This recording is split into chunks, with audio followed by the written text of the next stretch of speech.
ngaha turaje nyagasani, twitabiriye iyi ngoma yawe y'urukundo. Ku izina ry'Imana Data na Mwana na Roho Mutagatifu, amen. Amahoro bana b'Imana, ni muhumure, Imana iradukunda, ije kudukiza kuri uyu wa kabiri w'icyumweru cya gatanu cy'igisibo, tariki 24 Werurwe 2026. Dore amasomo agiye kuduhuza n'ab'ijuru. Isomo rya Bibitabo Kibarura, umutwe wa 21 umurongo wa 4 kugeza ku wa 9. Abayisiraheli bari mu rugendo mu butayu, imbaga iza gucikira intege mu nzira, itangira kugaya Imana na Musa ivuga iti: mwadukuriye iki mu Misiri? Mwagiraga ngo tugwe muri ubu butayu butagira amazi ntiwemo n'umugati? Kwarambiwe guhora turya iriya ngirwa mugati. Uhoraho atereza Abayisiraheli inzoka zifite ubumara butwika, zirabarya, bapfamo abantu benshi cyane. Imbaga iza isanga Musa iramubwira iti: twakoze icyaha igihe twakugayaga wowe n'Uhoraho, none twingingira Uhoraho adukize ziriya nzoka. Musa asabira imbabazi umuryango, maze Uhoraho aramubwira ati: curisha inzoka isa n'izo zabateye, uyimanike ku giti, uwo zizajya zirya akayireba azajya akira. Musa acurisha inzoka y'umuringa, ayimanika ku giti. Iyo rero inzoka yaryaga umuntu maze akareba iyo y'umuringa, yahitaga akira. Iryo ni ijambo ry'Imana. Zaburi 102. Uhoraho umva isengesho ryanjye. Uhoraho umva isengesho ryanjye, induru yanjye nikugereho. Ntukambishe uruhanga rwawe umunsi nagusumbirijwe. Jya untega amatwi igihe ngutabaje, maze wihutire kunsubiza. Amahanga yose azatinya izina ry'Uhoraho, n'abami bose b'isi bazatinya ikuzo ryawe, kuko Uhoraho azubaka Siyoni bundi bushya, akahigaragariza yuje ikuzo. Ubwo gahugukira isengesho ry'abanyazwe ibyabo, akita ku byo bamusaba. Ibyo ngibyo nibyandikira igisekuruza kizaza, maze umuryango mushya uzasingiza Uhoraho, kuko Uhoraho yarungurukiye mu bushorishori bw'ijuru, aho ari mu ngoro ye akareba ku isi, kugira ngo yumve amaganya y'imfungwa kandi abohore abacira ubwo gupfa. Uhoraho umva isengesho ryanjye. Nyagasani Yezu nabane namwe. Amagambo mu ivaji ntagatifu kwanditswe na Yohani, umutwe wa 8 umurongo wa 21 kugeza kwa 30. Muri icyo gihe Yezu yongera kubwira Abayahudi ati: ndagiye kandi muzanshaka, ariko muzapfana icyaha cyanyu. Aho ngiye ntimushobora kuhajya. Abayahudi baravuga bati: aho ntagiye kwiyahura, ubwo avuze ngo aho agiye ntimushobora kuhajya. Yezu arababwira ati: mwe muri abo ku isi, njye nkaba uwo hejuru. Mwe muri abo kuri iyi si, njye sindi uwo kuri iyi si. Nababwiye ko muzapfana ibyaha byanyu, muramutse mutemeye ko nduriho, muzapfana ibyaha byanyu. Nuko baramubaza bati: urinde? Yezu arabasubiza ati: nduwo nababwiye ngitangira. Mfite byinshi mbavugaho n'urubanza nabacira, ariko uwantumye ni umunyakuri, kandi ibyo namwumvanye nibyo mbwira isi. Ntibamenya ko yababwiraga se. Yezu yungamo ati: nimumara kwerereza Umwana w'umuntu, icyo gihe muzamenya ko nduriho, kandi ko ari ntacyo nkora ku bwanjye, ahubwo mvuga nk'uko Data yambwirije. Uwantumye turahorana, ntiyasize njyenyine, kuko mpora nkora ibimunyura. Amaze kuvuga atyo, benshi baramwemera. Iyo ni ivanjiri ntagatifu. Amaze kuvuga atyo, benshi baramwemera. Bayoboke b'Imana, nimugire amahoro, turabasuhuje. Aha tugeze ni kuri buri munsi. Mubyeyi, fungura buri munsi. Mubyeyi, fungura buri munsi. Mubyeyi, fungurira abandi buri munsi. Buri munsi. Amasomo twateguriwe ni amasomo atureba twese nk'abantu. Ese abantu duhuriye ku ki? Abantu duhuriye ku cyaha, kuko turacumura, turabanyabyaha. Ariko nanone duhuriye no ku mbabazi. Mu gihe twakoze icyaha, n'imbabazi z'Imana ziba ziri hafi. Nawe uze gutekereza iminsi, nirinze kuvuga imyaka umaze mu cyaha, utarakira agakiza cy'Imana, utarakira imbabazi z'Imana, ukinangiye, wasaga nawe uri umwana nyagucibwa. Turaza kubona muri ano masomo ko iyo wakoze icyaha, naringiye kuvuga ukagisabira imbabazi, ntabwo ariho nshaka kuganisha. Ndashaka kuvuga iyo wakoze icyaha ukemera kwakira imbabazi z'Imana, kwakira, urakira. Ariko iyo wakoze icyaha ukanya imbabazi z'Imana, urapfa. Ngize impande ebyiri, uze kujya kuri rumwe rw'uwakira navuga imbabazi z'Imana, cyangwa ntabyo ariko mikwifurije ibyo ngibyo, cyangwa ujugunye imbabazi z'Imana. Ibyo byaba ari bibi cyane nk'umukristo wamenye Kristo, byarangira ukumva ko Kristo ari gutanga imbabazi ariko ntuzakire. Kubw'iyo mpamvu rero tugiye kuzirikana ku ngingo igira iti icyaha n'ingaruka zacyo. Abantu benshi turacumura ariko ukajya wibaza uti harya ubu Imana izampana? Eka bajya babeshya Imana ni nyampuhwe, ntabwo ari ngombwa kwihana. Imana ni nyampuhwe turabizi. Nuko tugahera muri icyo abantu benshi uti Imana ni nyampuhwe ntabwo yahana. Abandi bati nubone nakoze nawe wakoze harakora, Imana ntabwo yambabarira, reka nkomeze nikorere. Nuko abantu benshi tugahera hamwe, abandi tugahera ahandi. Ese Imana izambabarira kino cyaha? Ese ni ngombwa kongera kugenda nungikanye imbabazi ngo njye gusaba imbabazi, cyangwa reka nikomereze? Bamwe rero barakomeza ntumenye aho bakomereza, ariko Nyagasani nawe arongera gusabe ngo zirikana ku cyaha n'ingaruka zacyo. Nicyo rero tugiyemo muri aka kanya muri no masomo. Nyuma kumva isomo ry'umutabo kibarura urya Abayisiraheli inzoka zabarumye, hanyuma bagapfamo benshi nyine kubera kunangira no kwivovota ku Mana no kumva ivanjiri y'uno munsi, aho twumva Yezu Kristo ari kumwe n'Abayahudi bene wabo bagiye kumugambanira.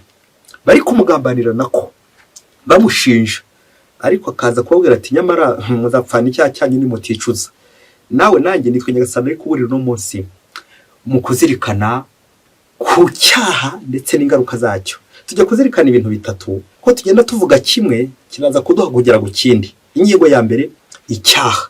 Igisobanuro cy'icyaha muri Gatigisimu ya Kiliziya Gatolika batwibutsa ko icyaha ari ikintu umuntu akora abizi kandi abishaka. Amen. Kuba ufite ubwenge, kuba nawe ubyemera, kuba ubizi, hanyuma hakazamo connaissance et volonté, hakazamo n'ubushake. Ibyo bintu birakomeye cyane. Na niyo mpamvu iyo bavuze âge de raison, n'umwana wese watangiye kumenya gutandukanya ururo n'icyatsi, ikibi n'ikiza, âge de raison cyangwa imyaka yo gucengerwa y'ubwenge, yo gutekereza, akenshi muri Kiliziya Gatolika berekeza ku myaka 7. Imyaka 7 n'umwana n'umuntu wese watangiye kumenya ikibi n'ikiza. Ntabwo byitwa icyaha umubyeyi uyifate iyo gituje ibyo bintu bibiri, kuba ubizi no kuba ubushake. Hagati aho urumva ku mwana ndetse n'umusazi bo batajya bacumura nyine kubera ko nyine nta cyaha barabizi, se nta n'ubushake baba bafite burya. Nawe niba ujya ukora icyaha ukaba utabizi kandi utabishakaga, nawe ushobora kuba uri kubarirwa nyine aho ngaho mu bana no mu basazi. Urabyemera? Rero njye nawe nyuma kumva icyo gisobanuro cy'icyaha, definition, ko ari uko ubizi kandi ubishaka, ongerera ibyaha uri gukora muri no minsi, ongerera ibyaha uri kugwamo. Akenshi dukunze kwikura ku cyaha ati nuriya nshutse, nuri kumpemukira, nuriya aho binteye. Icyo gihe uri gukopa icyaha, icyo gihe uri guhunga icyaha kandi uri mukuru. Kandi ibyo bintu koko urahamya ko babigushoyemo. Ndakubwiza ukuri, niba hari umuntu wabiguhatiye, niba hari umuntu wagufashe ku ngufu, icyo ntikiraba icyaha. Niba koko babigukoreye, niba koko hari umuntu wakugiriye nabi, uruva ko nawe umuntu yakugiriye nabi, kitari icyaha, ahubwo icyaha niwe kibazwaho. Twongeye tuzirikane ko Imana itazatubaza ibibi badukoreye cyangwa n'ibyo byiza badukoreye, ahubwo izatubaza bya bibi wakoreye umuvandimwe ubizi kandi ubishaka, bya byiza wakoreye umuvandimwe ubizi kandi ubishaka. Ubwo ndi urubanza rw'imperuka. Icyaha uracyumvise? Hato ejo n'ejo ubundi tuzongera kuvuga ngo uriya yanshutse, yampemukiye, bya bindi bya Adamu na Eva ati inzoka yadushutse. Oya, wikwikuraho icyaha, winusura icyaha, ahubwo emera uruhare rwawe wagizemo. Aho niho imbabazi zizanahera. Nk'uko n'Abayisiraheli bumva, ntabwo babanje kubyumva mbere, babyumvise byari umara bw'inzoka umaze kubagera mu muhogo, ati twacumuye tubabarire. Iyi ngingo ya kabiri tujya kuzirikana, nyuma yo kuzirikana ku cyaha icyo ari cyo kandi urabyumvise, nanjye ndabyumvise, urakoze Yezu. Tujye kuzirikana no ku ngaruka mbi z'icyaha. Nshyizemo mbi kubera ko nta na rimwe icyaha gishobora kuzana ingaruka nziza.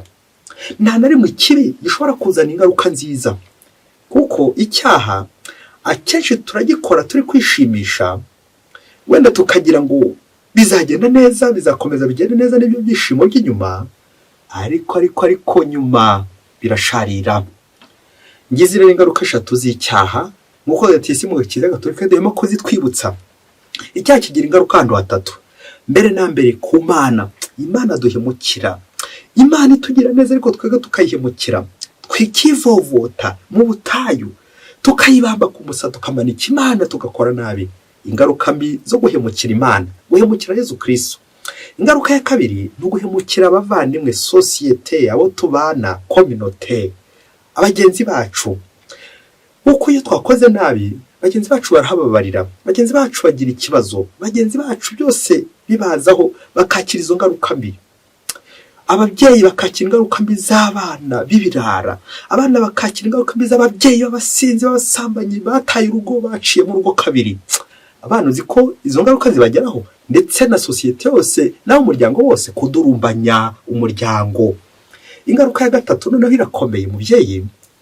Icyaha kigira ingaruka kuri ngewe wagikoze, wowe nyir'ubwite. Kubera iki? Wivutse inema z'Imana, witandukanya n'Imana, ukitandukanya n'abavandimwe, abasigaye wowe nawe ubwawe urihunga, nawe ubwawe uribura. Ingaruka mbi kubura imigisha y'Imana. Mubyeyi, icyaha cyose wakoze ujye umenya ngo nabuze imigisha y'Imana. Noneho uko kigenda kiba kinini, niko imigisha nayo iri kugenda ibura. Noneho hari kujya umugisha, hakaba hari umuvumo. Hari ibyaha byinshi twakoze byadukuriye umuvumo, bikadukurura urubanza rw'iteka, rw'imperuka, urupfu. Ibyo byaha rero nyaboneka, please ongera urebe niba nta byaha ufite byagukuriye umuvumo, bikaba bituma kuko bizarangira umanitswe, bizarangira ukubuyera, bizarangira utishujije, bizarangira umwana nyagucibwa. Reka tujya ku ngingo ya 3. Ntabwo nifuje kuyita izina, turaza gusoza nawe yise izina. Iyi ngingo nyuma kumva icyaha, nyuma kumva n'ububi bw'icyaha, nawe uraza kurangira ufashe icyemezo, gufata icyemezo. Reka mbe nkubivuze bwa mbere, ariko nawe ushobora kuza kuyiha umutwe. Iyi ngingo ya 3 tugiye kujyaho. Iyi ngingo ya 3 mbere yo kuyijyaho, twongere turebe Abayisiraheli bari mu butayu, bari bavuye mu Misiri. Hanyuma bageze mu butayu ngo inyota n'inzara birabica, bagirirwa nabi. Bya bindi bikurikirwa na za ngaruka z'icyaha. Urumva bari buvutse ku Mana, basenze ibigirwamana, bakoze nabi, basenga ikimaze n'ibindi byinshi cyane bibi bakoze. Hanyuma za ngaruka z'icyaha nubwo benshi bashobora kumva nk'aho ari Imana bateje ko inzoka, ahubwo ni za ngaruka mbi tubonye hejuru. Igihe cyose wakoze icyaha kizazana ingaruka mbi. Nuko inzoka zirabaruma. Kurumwa n'inzoka, inzoka zizana ubumara mu mubiri w'umuntu, hanyuma zikivanga n'amaraso, kaza kurangira ubuzima nyine naho maraso ni urupfu. Bazajya kumenya ububi bw'icyaha ariko hari bamwe batangiye gupfa. Iyo wageze ku rupfu, hari ubwo aribwo wibuka ko wari gukora neza. Icyaha Abisirayeli bakoze kirerekeza kuri Yezu mu Ivanjiri, uri kuburira Abayahudi bari gushaka kumugambanira, akabereka ko ari we uzamanikwa hejuru kugira ngo abantu bakire. Amen. Ubwabyo ntago ari inzoka Abayisirayeli baregeye bakijije. Urumva ko yari n'ifoto, yari ishusho yerekeza kuri Yezu. Ni ikigereranyo. Bari gushaka kutwereka ko Yezu bazamwica nk'umugome, nk'inzoka, nk'umuntu ugira nabi. Ariko amaherezo akaba uducungura, ngo tuzarangamira ubundi tugakira, Yezu Kristo. Hanyuma ongera urebe nawe mu buzima bwawe, harya ubu icyaha ndi gukora, icyaha ndimo, nta wundi mwanya nabona ngo kivamo kitaranzanaho ingaruka mbi. Iki cyaha ndi gukora ntaragera hari Abayisirayeli bageze, ntararumwa n'inzoka, nta buryo nawe ngisezereye nanjye kuvuga rwihishwa, ntaragera kure. Ihene uyifata igihebeba. Hari imvugo ya Kinyarwanda igira iti umanika agati, cyangwa twongera ngo umanika agati wicaye ugakamanura uhagaze. Ariko umugani wahinduye isura ati umanika agati wicaye ugakamanura umanitswe. Ako kantu mubyeyi, agati ukamanika wicaye ugakamanura udahagaze gusa, aho gumanitswe. Niba ubyumvise, ni ugukuburira nge nawe kuva mu cyaha vuba na bwangu, kuko igihe kigiye kugera icyaha kidutsikamire. Ugeze hehe urwanya ububi bw'icyaha kitaragera kure, amazi atararenga inkombe? Fatiranye icyaha, fatiranye ihari igihebeba. Mubyeyi, inkuru ngiye kukubwira uyiteho, kuko ntabwo uza kubura kurira. Ndagusaba agatambaro kawe ndetse ufunge n'amadirishya, kuko haraza kuzamo n'amabanga menshi. Ngo umunsi umwe hirya kure cyane muri Afurika, Trelon, umusore n'umukobwa bakundanaga, barakundana pe, bino by'urukundo, binjira mu rukundo, banafata n'icyemezo cy'uko bagiye kuzabana. Nuko muri ya myiteguro ku bana, bishoboke ko hari inshingano zimwe na zimwe bari bataruzuza, ngo wa musaza gutuma kuri wa mukobwa, bishoboke ko yari yarwaye ati ngwino usure. Birangira uko kamusuye, amusura kugeza ku ndunduro. Wa musore amusaba ko baryamana. Ati koko turyamane birashoboka se? Ntago bishoboka. Umukobwa ati ntibishoboka. Koko abantu bajya gushyingirwa, abantu b'Imana? Oya, ntibikabe. Wa musore kugeza igihe amweretse ati ntibizamenyekana, ntawe ushobora kumenya n'ubundi. Uziko igihe cyaje kugera nyine wa musore n'umukobwa bakaryamana, bati ntawe uzabimenya. Igihe cyaje kugera byari yuko nyine yakibatarara bushyitsi, wa mukobwa aza gutuma kuri wa musore ati kabaye rero bigiye kumenyekana, ndatwite. Umusore ati vuga uvuye aha, utwite bigenze bite? Nuko wa musore amubwira ati umva rero, ndi umwe mu bayobozi b'indani bo mu itorero, ntabwo rero twashyingirwa bigeze aha ngaha, reka iyi nda tuyikuremo kugira ngo tutazaseba, ntawe uzabimenya. Nawe urabona ko ukiri kwiga, banza urangeze amashuri yawe, maze tuzakora ubukwe, ntawe uzamenya ko byabaye. Wa musore amuhereza ibinini, wa mukobwa arabinywa. Igihe cyaje kugera ati yanda ko yanze kuvamo. Nibwo rero wa musore ahize hirya no hino ati umva rero wa mukobwa wifashe, ngewe inda zanjye ntago zigiye zitsinda kuvamo, iyo rero ntago ari yanjye, ubajye wifashe. Abo twabyaranye ntabwo tuzongera kugirana ubukwe, nta mubano wundi tugifitanye, mbonye kuri indaya, kuko inda zanjye ntago zitinda kuvamo. Wa mukobwa aragenda akomeza kwifasha, yanda n'ubundi yaga kuvamo. Ati ntawe uzabimenya, kugeza ubu ntawe urabimenya, bizwi nabo bombi ko ari babiri. Igihe cyo kuvuka kwa yanda kigeze, wa mukobwa aravuga ati nta kundi, haje najo ntazaseba, ncunge ahantu hamwe gusa. Nuko yihina mu bwiherero. Yanda koko igihe cyo kuvuka kigeze, wa mukobwa amutaho ngaho nyine muri urwo rwobo, ndashaka kongera kuvuga mu izina. Wa mukobwa arigendera, igihe kiragera, yongera asokoza ingohe z'uko byari bisanzwe, amera nk'amasugi yose yo muri icyo gihe. Nuko igihe kigeze, wa musore mu itorero nubwo yamwanze, aza kubona undi, barabana, ubuzima burakomeza, kuko nta mvura idahita. Ati nta n'uwo bimenye, nta wundi ugeze abimenya. Igihe cyaje kugera, barabana, iminsi iba myinshi, barakomeza, na wa musore na wa mugabo babana neza muri rwa rugo. Igihe cyaje kugera, wa mugore urumva yaryaga neza, kabaho neza, nta kibazo afite muri rwa rugo. Igihe cyaje kugeza kurwara indwara, bamuvuza hirya no hino, bagurisha ibyo bari bafite, ibitaro hirya no hino, ya ndwara ikanga gukira. Rimwe na rimwe aho bavurije, ya ndwara bakayibura. Nuko wa mugore yajya kurya, akumva amajwi ari kuvuga ati mamayi koko nawe, yajya kubwihera ati mamayi koko nawe, akumva umwana ari kurira. Afata icyemezo cy'uko atazongera kujya muri bwa bwiherero, yewe yashaka akajya mu gihuru, yagera nanone ati mamayi koko nawe. Ayo majwi wa mubyeyi yayumva akamuzengereza. Igihe cyaje kugera wa mubyeyi ntiyongeye kubona ibitotsi, ntiyongeye kugira apeti, baramuvuza hirya no hino, ntihagira ubimenye indwara afite. Igihe cyaje kugera, haza kuboneka ubarangira umuganga wa roho, ati muzajye kumuvuza ibunyanaka kandi azamuvura. Nuko baragenda basanga muganga wa roho, psychologue.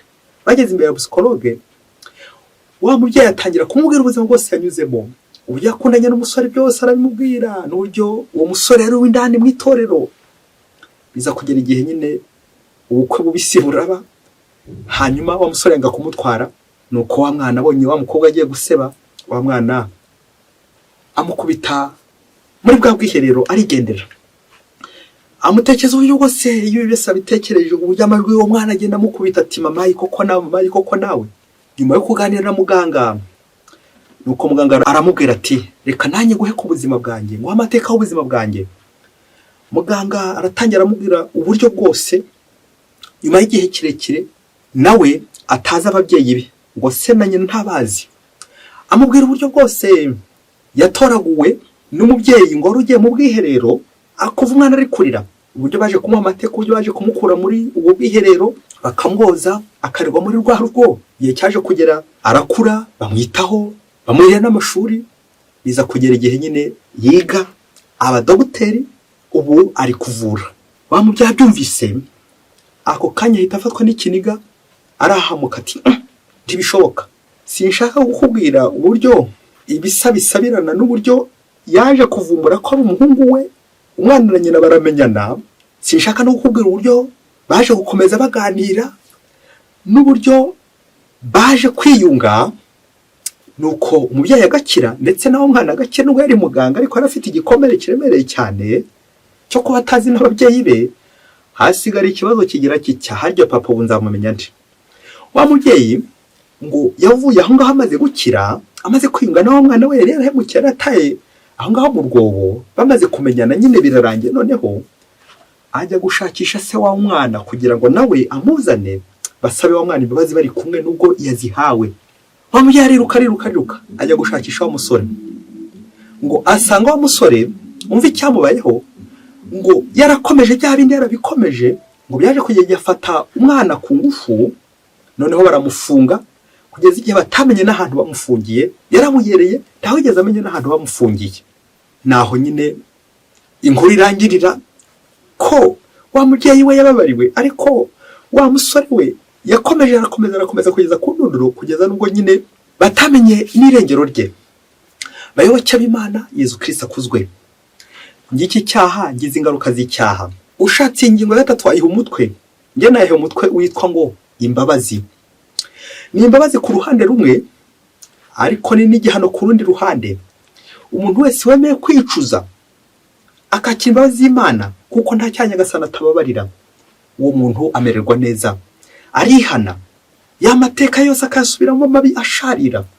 Igihe kikagera koko akicuza akababarirwa imbabazi z'Imana.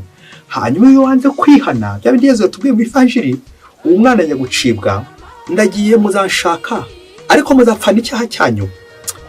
Ngaho iyo wanze kwihana, iyo wanze kwicuza, iyo wanze kuva mu cyaha, imperezo birangira utorongeye, uburiwe irengero, porte disparu.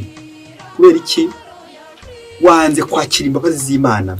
Ngiki icyaha muri Gatisima Kiliziya Gatolika ku Mana ni imbabazi zihita zihakurikira, ariko ku bantu ni igihano.